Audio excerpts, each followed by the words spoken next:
আসসালামু আলাইকুম। আশা করি সবাই ভালো আছেন। আল্লাহর রহমতে আমিও ভালো আছি। তবে আজকের ভিডিওটা হইল 14 দিন।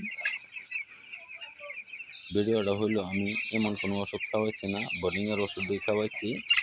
আর লিভার টনিক, থাইওবিন এসবটাই খাওয়াইছি। বেশিরভাগ আমি সাদা পানি খাওয়াই। আর দেখুন আমার বাচ্চা অনেক সুস্থ ইনশাল্লাহ। সকলেই আমার জন্য দোয়া করবেন। আর আমার সেক্টর জন্য সকলের কাছে দোয়া চাই। আর আমার ইউটিউব চ্যানেল আর পেজটা সকলে একটু ফলো দিয়ে পাশে রাখবেন। মাটির মানুষ মজিবর আমি প্রতিদিন নিয়মিত আপনাদের কাছে ভিডিও দেবো ইনশাল্লাহ। এন আমার 320টা মুরগির বাচ্চা, আল্লাহর মত কোনো ব্যতিক্রম হয়নি। বোর্ডিংয়ের মাঝে 2টা বাচ্চা বেশ কম হয়ে গেছে, নষ্ট হয়ে গেছে, এটা কিচ্ছু করার নেই। আর সবগুলো বাচ্চা ইনশাল্লাহ ভালো আছে।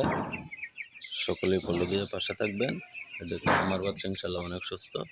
আপনাদের সকলের কাছে দোয়া এবং ভালোবাসা চাই। সকলেই আমার জন্য দোয়া করবে। আসসালামু আলাইকুম।